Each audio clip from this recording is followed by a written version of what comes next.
There is a man sitting in the dark right now, phone glowing against his face, thumb scrolling, mind numb. He tells himself he is thinking about his future, but he is not thinking. He is hiding. And deep down, he knows it. The terrifying part? Most men will spend their entire lives like this. Not dead, not alive, just sedated. They become ghosts inside their own potential. A body that ages, a mind that fantasizes, a soul that never enters the arena. And one day, they wake up at 43 years old, staring at a ceiling fan at 2 a.m., wondering why life feels strangely empty, even though they still have time. But time was never the problem, because the real tragedy is not failure. The real tragedy is unused power, a sword left rusting in its sheath, a king who never takes the throne, a man who keeps rehearsing life instead of living it. And if you listen carefully tonight, you may realize something disturbing. Part of you does not actually want freedom. Part of you wants escape disguised as freedom. That is the first lie of the eternal boy. He says, I just don't want to be trapped. But what he really means is, I don't want reality to judge me. Remember that phrase, reality will judge you, not your intentions, not your fantasies, not your hidden greatness, not your potential. Reality only responds to action. And that is exactly why so many men avoid it. Because inside the mind of the man-child lives a dangerous addiction, the addiction to possibility.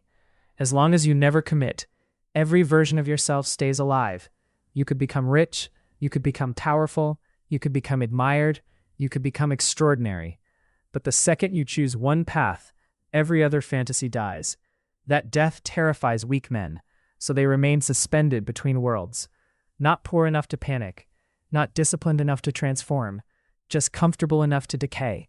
And modern society feeds this disease like a drug dealer. Infinite scrolling, infinite entertainment, infinite stimulation, infinite dopamine, a civilization designed to keep men distracted long enough to forget they are wasting their lives. Because a distracted man is easier to control than a dangerous one. Look around. Millions of men are trapped inside digital wombs, gaming, pornography, mindless content, artificial achievement. They conquer virtual kingdoms while their real lives collapse silently in the background. And the darkest part, their brains begin confusing stimulation for accomplishment. The body feels excitement without earning growth. That is psychological poison. Your nervous system was built for challenge, for conquest, for risk. But now, most men spend their lives avoiding all four. And avoidance always disguises itself as intelligence. I'm waiting for the right moment. I'm still figuring things out. I'm meant for something bigger. I don't want to settle. No, you are terrified of discovering your actual value in the real world. Because fantasy protects the ego. Reality exposes it.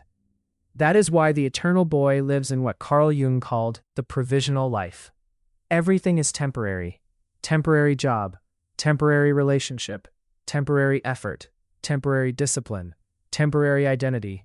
But temporary becomes permanent, and suddenly 10 years disappear. This is where opportunity cost becomes brutal. Every year you refuse responsibility, another man accepts it. While you hesitate, someone else builds the business, builds the body, builds the marriage, builds the discipline, builds the future you once imagined for yourself. While you are protecting your ego, they are building reality. That is the hidden law of life.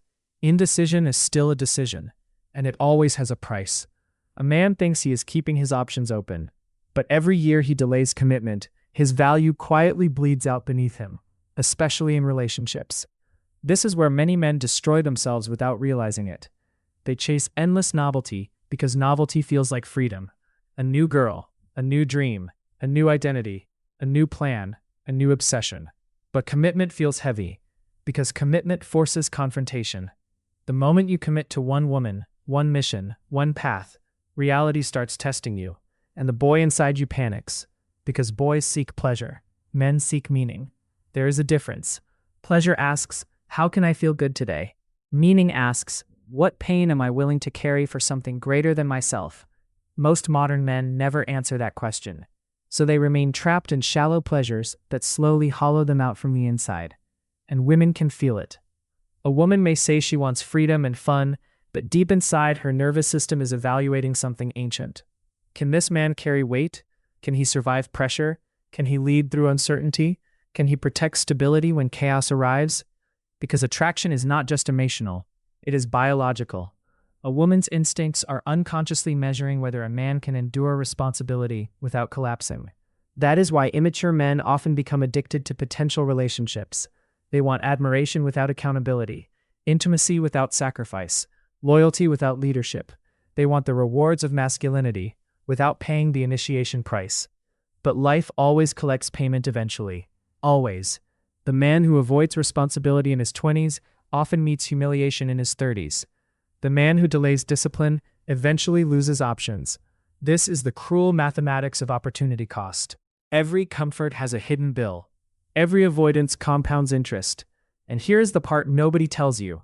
The longer you remain passive, the more painful action becomes, because stagnation weakens the nervous system. A man who delays hard conversations becomes emotionally fragile. A man who avoids struggle becomes anxious under pressure. A man who avoids rejection becomes terrified of judgment. Eventually, even small responsibilities feel overwhelming. That is why some men can spend 6 hours gaming, but panic at sending one important email. The mind has been conditioned for escape, and escape slowly becomes identity. But underneath all this avoidance, there is usually a wounded child. A boy once praised for being special, gifted, talented, different, and at first, that praise feels empowering until adulthood arrives. Because the real world does not reward potential. It rewards repetition, consistency, endurance, resilience, execution. Suddenly, the gifted boy enters a brutal marketplace filled with people willing to outwork him. That is when the illusion cracks. And many men would rather protect the fantasy of greatness than endure the humiliation of being average at the beginning. So they procrastinate. Not because they are lazy, because procrastination protects the ego from evidence. If you never truly try, you never truly fail. But that protection becomes a prison. The king inside you starves, while the child keeps negotiating for comfort. One more video, one more excuse, one more tomorrow. Meanwhile, life keeps moving, quietly, relentlessly. And one day, the boy looks in the mirror and realizes something horrifying. The world did not wait for him to become ready. And in part 2, we need to confront the most dangerous consequence of all. Because eventually, avoidance stops destroying only your future. It starts destroying the people who love you.